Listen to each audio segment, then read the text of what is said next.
So we're talking about the kind of the crypto market, the crypto landscape, what's it doing at the moment? And also like what do you see um around the corner for 2024? I think founders have been in a fortunate position to be able to be a little bit complacent when it comes to hiring in the last year, or 18 months or so. It's not to say that it's easy, but that good enough results are more readily available because there's so much less competition for people than in a bull market. And so when the market's down, the irony of that is for almost everything else, when the market's down, it's tough. Your token price is sometimes 1/100th of what it was before. You can't raise any more money. You're really struggling to get by.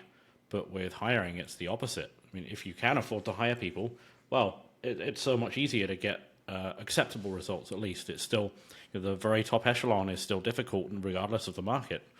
But people can afford to be a little bit complacent with that in a bear market. But when the bull market comes back, it really exposes the weaknesses of people's hiring strategy. And people think, oh, it's just the market.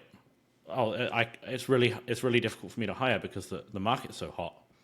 But the market's not really the problem. The problem is that your strategy isn't fit for purpose, but you can get away with it when the market's down.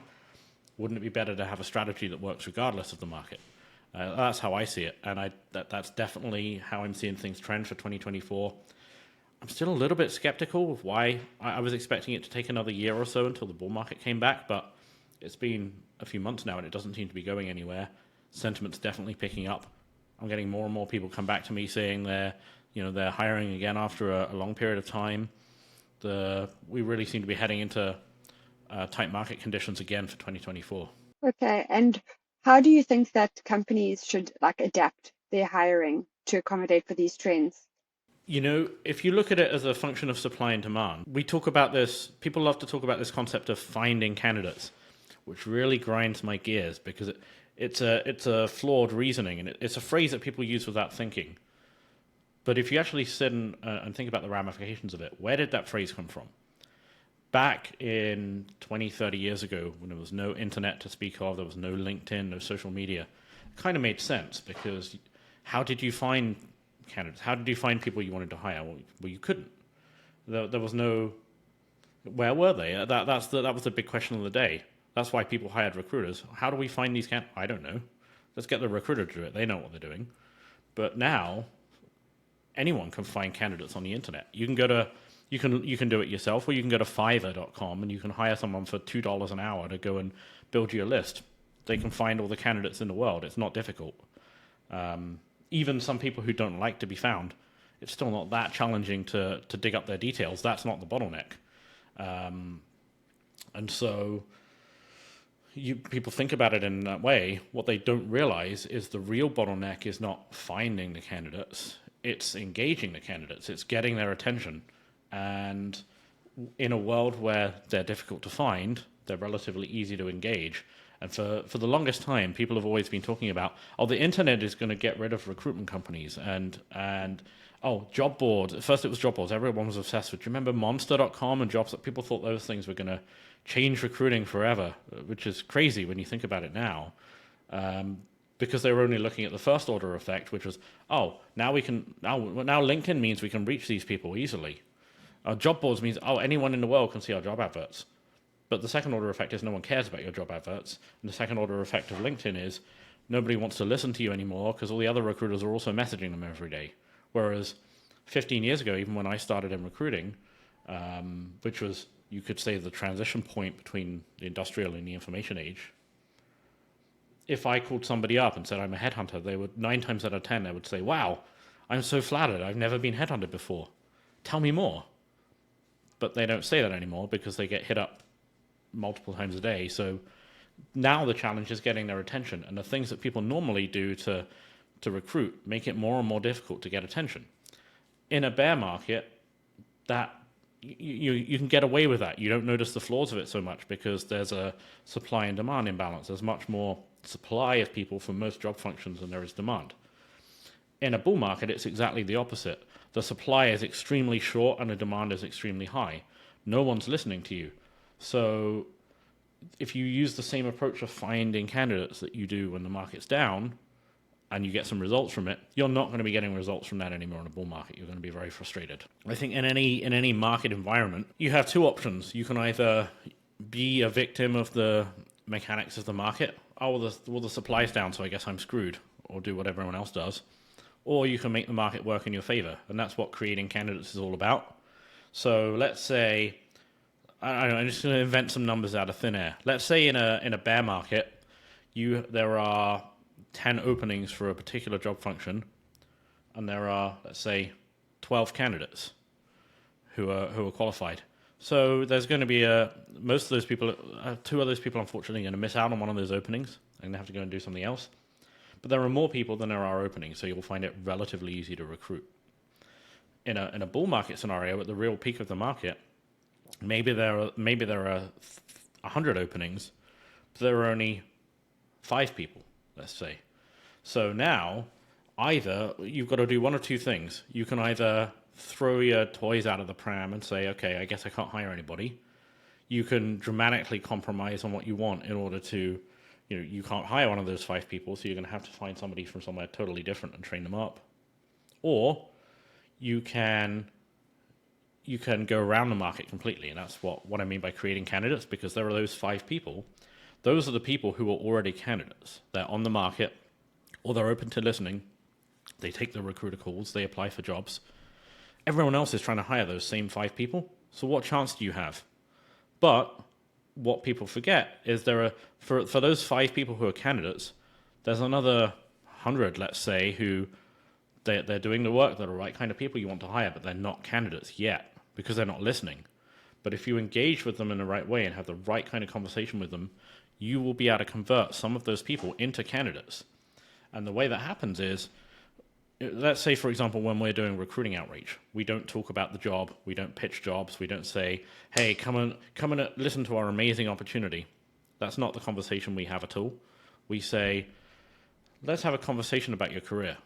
There's various ways we entice someone to get on the phone with us, but when we get them on the phone, we don't talk to them about, hey, let me tell you about this amazing job, blah, blah, blah, doing the same thing you do right now, but in a different building, metaphorically, because we work from home, right? But what we want to get into is, tell me how things are going for you. Tell me about your career. Tell me about your aspirations. Tell me about your vision for your life.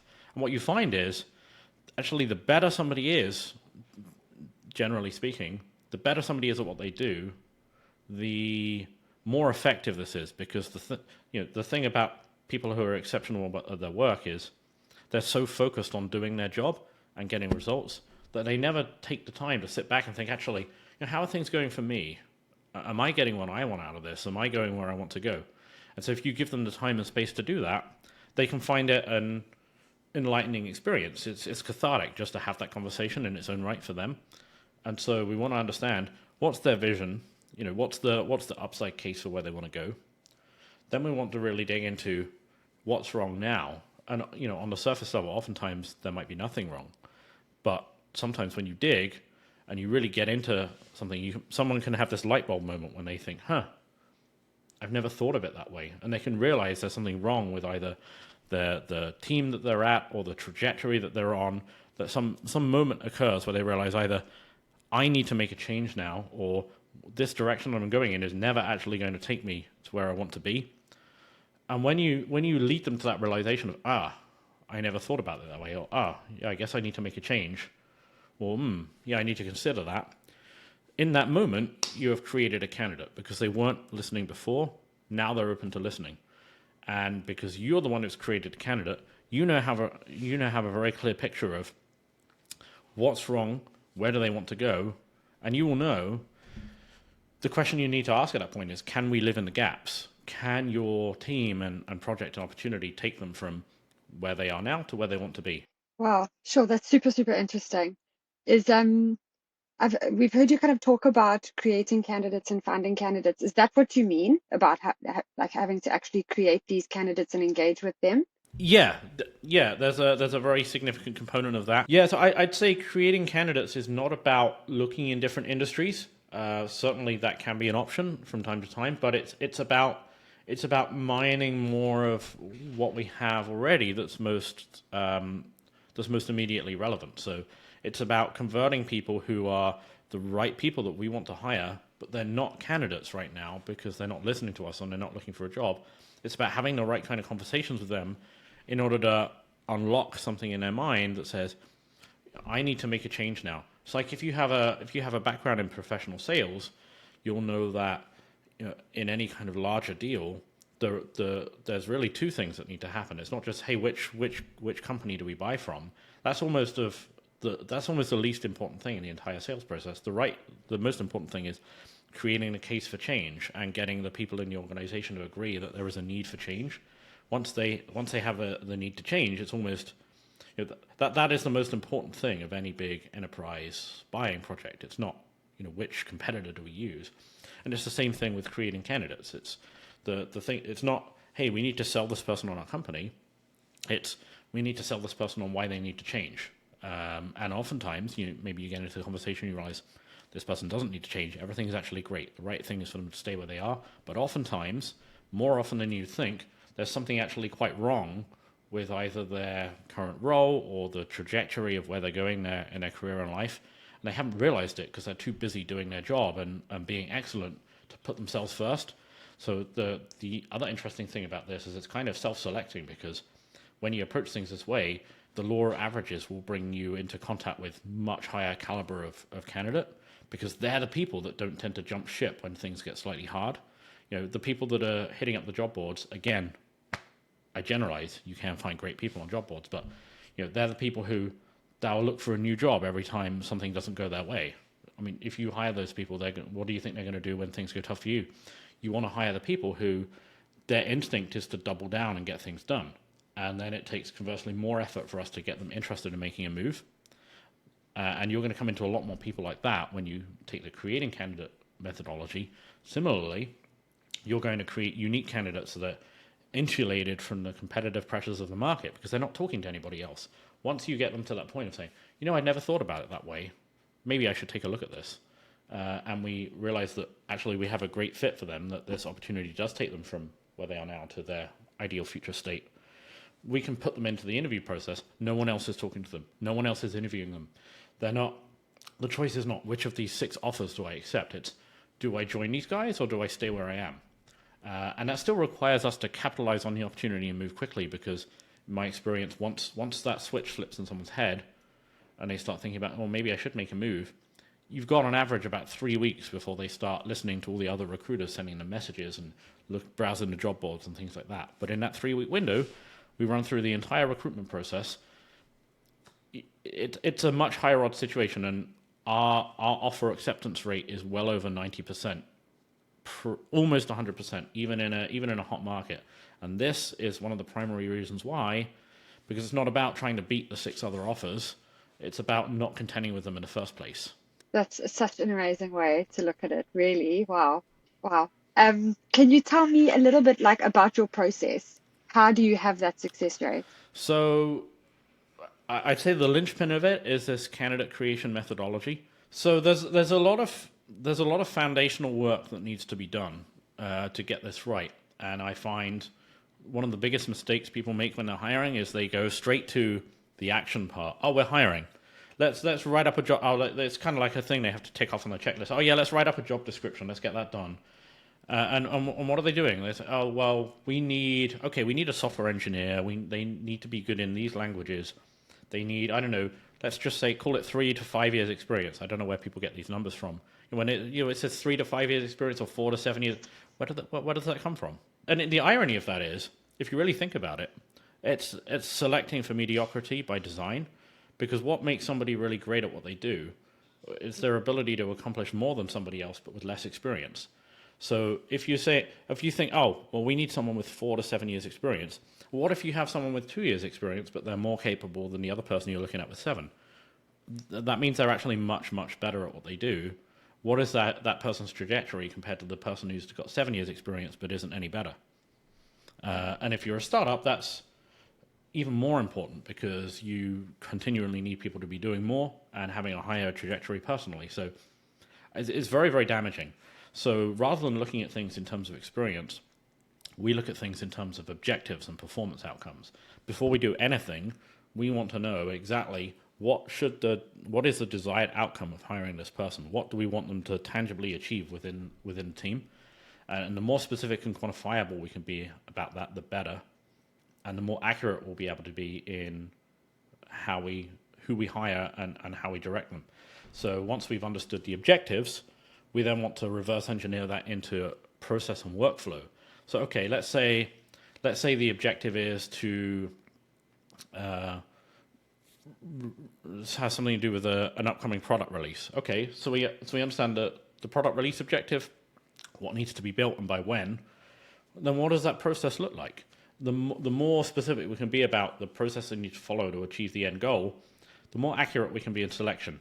Sometimes this is easier than others. So if you have, let's say if you were hiring a salesperson for a well-established organization in the corporate world, you could probably, you could map the entire process start to finish very clearly, because it's a machine you've already built. At a startup, there's likely to be a lot more ambiguity. But let's say you're hiring someone to do a new role that hasn't been done before. Okay, we might not be able to map up the exact process, but one of the first things we can identify is that that person is going to have to create the process if it doesn't exist, and we can extrapolate from there. And this is more important than maybe it sounds, because sometimes people, they think, oh, well, I need someone to do this job. Let me hire someone from my direct competitor down the road who's really good, and they'll be good here too. But that's not necessarily the case. If they have a completely different way of approaching business problems, you might hire someone from a direct competitor who's really good, and they really fail when they work with you. So it's really important to account for the ways of working and to map that into what we're looking at. So once we've defined that, we create what we call a performance profile. It's not a concept I invented, but one that I very much believe in. It's a performance-based job description. So we understand the objectives, the processes, and then we can get a more holistic view of what the ideal person is going to look like. That isn't, hey, we need 4 to 7 years experience and blah, blah, blah, blah, blah. So we get that defined. Everyone signs off on that before we do anything else. We then start our candidate creation process. And that's about identifying. So this is the finding candidates part. We need a list of people we're going to target. Generally, we're looking at between 150 to 200 people per hire. And the reason we do it that way is I can't tell you, the law of nature that defines this number, but I can just tell you from long experience. If you start with a targeted list of about 150 people that we put into an outreach campaign, you can pretty much guarantee you'll get the ideal hire at the end of that process. Almost every, obviously, we're dealing with people. Things can go wrong, but the vast majority of the time, 150 is a safe number. Sometimes, if the requirement's really niche, maybe we can't get 150 people without having to dramatically alter the specificity of what we're looking for. So I have had searches where maybe there's only 60 people, but we just have to know from the outset, if you're starting with a list of 60 people, we might fail. And if we do fail and we can't find the right person from that group, we can't hire the right person from that group, not find, then we might need to expand the requirements for what we're looking for or compromise in some way. But let's say we start with 150, which is the goal. We then create an outreach campaign. We want to be getting in touch with these people anywhere from 7 to 10 times. And that sounds like a lot, but you'd be surprised how many people on the 5th voicemail or 4th email, they come back and say, hey, I'm sorry I didn't get back to you before.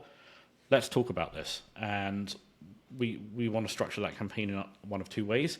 We either make it multi-channel, so we include emails, phone calls, Telegram, Twitter, LinkedIn, whatever methods you have at your disposal, or we tailor it to a specific channel. So this is really leading edge, but there are some tools now you can use to find out, for example, do people answer their phone? If you've got someone that answers their phone, you better just call them. Or can you see that they're really prolific on LinkedIn or Twitter? Well, then you probably want to approach them there, or Telegram, or what have you. So it's about you can either go multi-channel and hit them everywhere, or you can approach them on a channel that they're most likely to be receptive to, which depends by person to person. I will say that a massive secret weapon here, and this might change, but right now, the massive secret weapon is cold calling, because nobody does it anymore. And the younger generation of salespeople and recruiters, under 30, they forgot, they never learned how to make effective calls, or they're very uncomfortable with doing it. And people think, because everyone talks bad about cold calling now, that it doesn't work. but it works more than ever. I mean, we have a pretty legendary tech setup that is the envy of most recruiting companies, I can assure you, and yet we get 2/3 or more of our candidates from cold calling. And that includes engineers who people say, oh, they don't answer the phone. But they do. And, they because no one else is calling them, it's really new and novel, and you get a live feedback, so you get to differentiate through the conversation you're having right there. I can't tell you the number of times I've sent somebody 4 or 5 emails or what have you, and I can see they've been opened.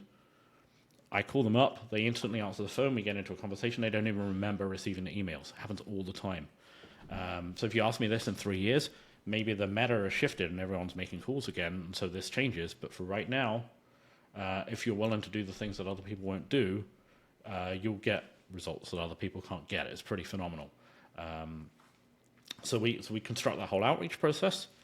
Then the objective of that is to get as many of our target people as possible onto what you might call the candidate creation call, which we discussed earlier. Is we're understanding their vision in really imaginative detail. We're understanding what's wrong now, either the things they already know are wrong, or we dig to sort of create that pain if it's sort of laying under the surface and they haven't realized what's not optimal about their trajectory. And then we want to spread the gap between those two things as much as possible and figure out, can we live in the gaps? Do we have something in our opportunity that we're hiring for that can take them from where they are now to where they want to go? And sometimes the answer will be no, in which case, the best thing to do is to walk away. Say, hey, we can't be of help to you right now. Perhaps we'll have something for you in future. Maybe leave them with some advice. But one of the beauties of doing it this way is when you pitch somebody a job, and let's say they're interested in that job, and then you go and ask them about that. Well, they're inclined to give you answers that align with positioning themselves for the job that they're now interested in. But if there's no job on the table and you have a conversation about what's wrong and what's right, you can really get under the skin of what makes this person tick. And so you can know before you even recruit them, how good a fit is this really? And is this the job for them, or is it a job for them? And that's a really important distinction. I need to do some proper data analysis on this, which I'm sure is possible, but I wouldn't be surprised if the average tenure in crypto is under a year. And that, almost anyone would agree that's tragic. No one intends to hire someone and have them stay for 8 months. But a big reason for that is people take a job that's a job for them and not the job for them. And if it's something they'll make do with until the market comes back or they get a better offer, then they're going to leave. But if you make sure that you only hire people who are really aligned with what you're doing in pretty much every single avenue, it's worth holding out for, and you're going to get a much more loyal and committed team. So that's a side benefit of that. Now, once we've created our candidates, we want to take them through a performance-based selection process, which really de-risks things by looking at not, hey, does this, it's not going based on gut feel. It's not throwing some funny tests at them that someone dreamt up. It's really analyzing in detail across 10 different axes. What is this person's demonstrated ability to achieve the objectives that we have? I mean, that's a whole other detailed process to go into. Just know that for the purposes of this conversation, it is possible to have a very, very accurate assessment that's extremely thorough, but can be done in 2 or 3 steps total, not the sort of crazy lengthy interview processes that people typically build. And it's relatively easy to demonstrate how that works too. I've seen some of those assessments for software developers are like 5 days. Yeah, I mean, to go into the specifics of it, we have the performance-based interview, which is it's pretty boring to conduct because it's going through the same information over and over again. But sometimes necessary things are boring.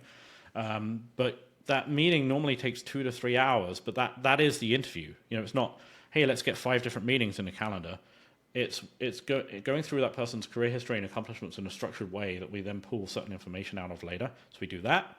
That is the bulk of the assessment, but we back that up with a few other things. So I always recommend what you might call either a working interview or a test drive. One example of that would be these developer assessments that you mentioned.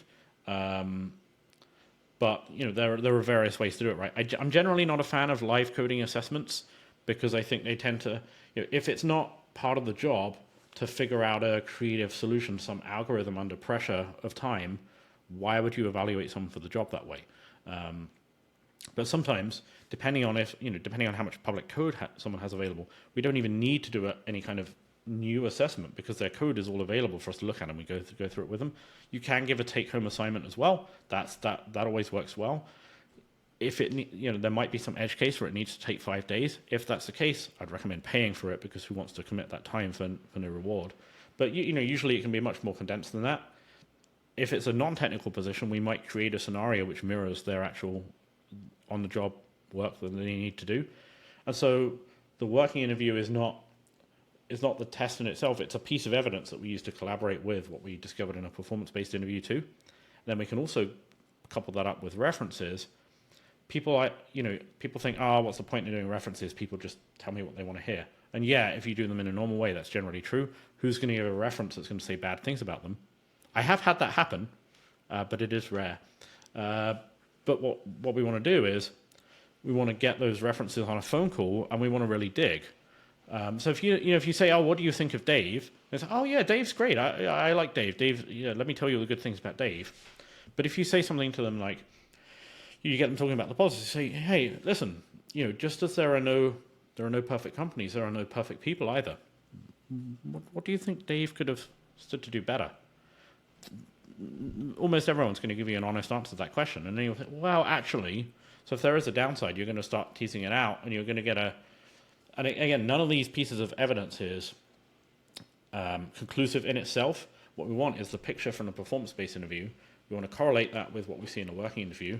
We want to match that up with what we hear from third parties in the references, whether it's a boss, a peer, customer even.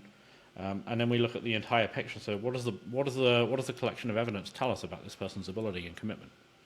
And if you do all of those things thoroughly, you can wrap the entire process in 2 to 3 weeks maximum. And it's not going to be 100% accurate. There is no process like that. But I'd say you can get the accuracy and granularity of that accuracy, i.e. how good is this person really, above 90%. Wow. Okay, so pretty direct question. How do you get a 90% success rate? Like if you can sum it up for me in like a 30-second pitch. It starts from the beginning. So we have to know what is the target we want to hit. Vast majority of people don't even really know that before they start hiring. They just figure it out by trial and error. So we know what exactly is the target we want to hit.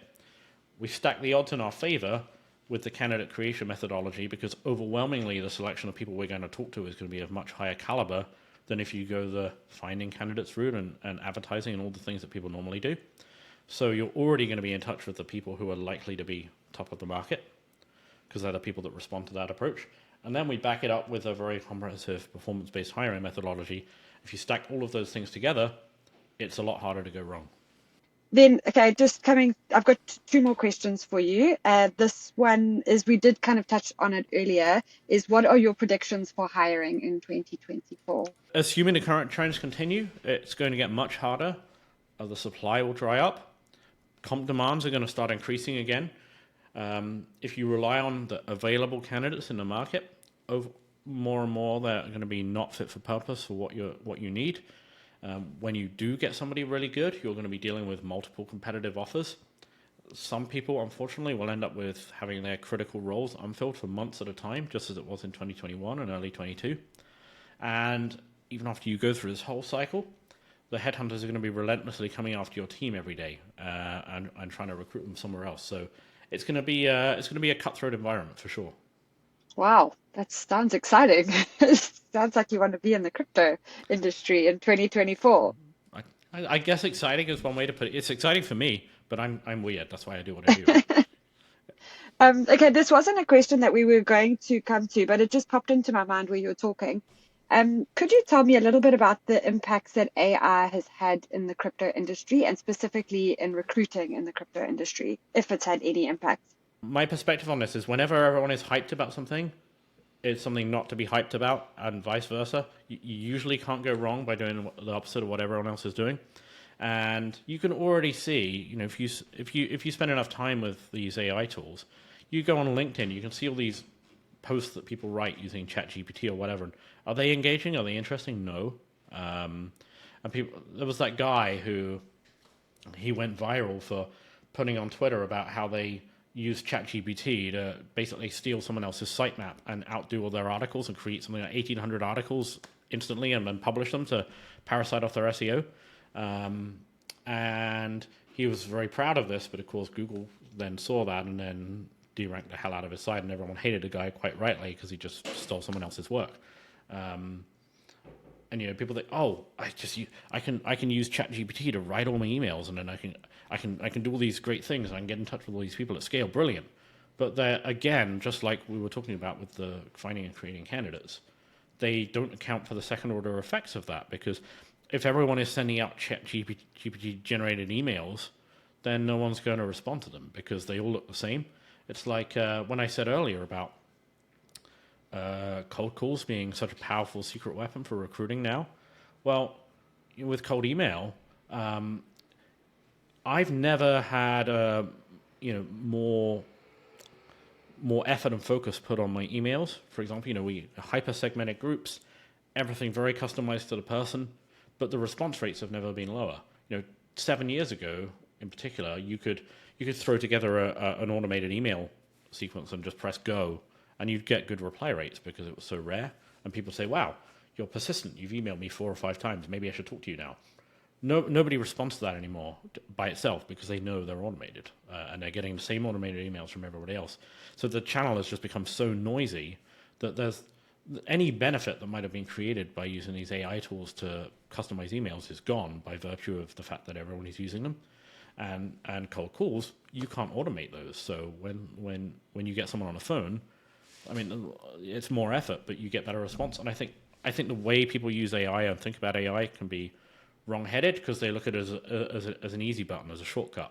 But an easy button only works in isolation. An easy button doesn't work in a competitive environment because everyone else has access to the easy button. So you don't actually get anywhere ahead. I think where AI tools can be really useful is in figuring things out. So you can use tools, for example, to radically streamline research. So if we're wanting to identify, let's say we wanted to hire a very specific person in DeFi, well, the old way of doing things is we'd have to go one by one and identify every single DeFi team. A lot of times engineers in DeFi, they don't have LinkedIn, they don't like to have a public presence. We need to trawl through GitHub and find out who's contributing to the repos, how are we going to contact these people. Now with some of the tools, you can streamline a lot of that because you can use various AI powered tools to build a lookalike list of companies. You can use it automatically pull information from various websites. So what might have taken 40 hours now takes 40 minutes. That's true.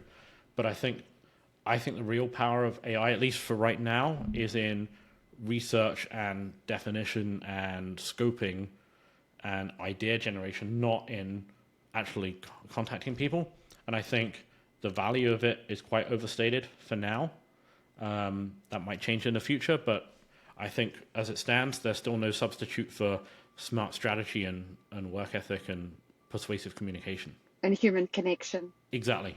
It's almost as if the more everyone else uses the AI tools, the better results you get from doing things the old-fashioned way. That's why I'm much more into crypto than AI. Okay, I have a final question for you. So we're back into looking at predictions of 2024. Which roles do you think will be the most sought after in 2024? That's an interesting question. I'm going to tackle it from a slightly different angle because, overwhelmingly with the stage of the industry, engineering hiring is always the most in demand and the hardest to hire for, and that's not going to change. But you see the balance of hiring tends to be different between bear and bull markets. So, in this latest bear market, non-technical hiring got hit far harder than technical hiring did.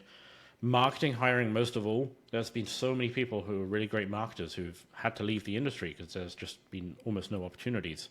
And similarly, because there's been a lack of later stage startup funding in 2021, it felt like almost every hire we had was either a scale up CTO or CMO who's going to build the company from 20 to 60 people or something like that. There's been almost none of that right now. I mean, I know a guy who is a scale-up CTO who got laid off, and again, he left the industry and did his own thing because there just have been no positions like that because there's no Series A or B funding to speak of.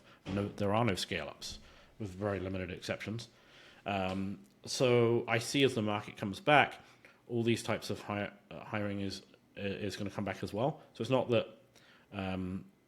the engineering hiring is still going to stay important. It's going to get even more of a crunch. But if you've been a strong Solidity dev in 2022 and 2023, there's still been work for you because those things are always in demand.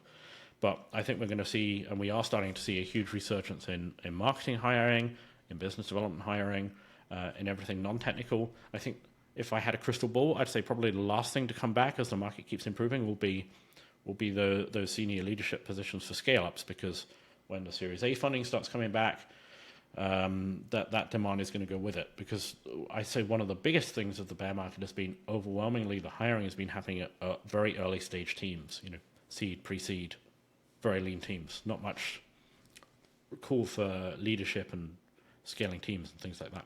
But that will change.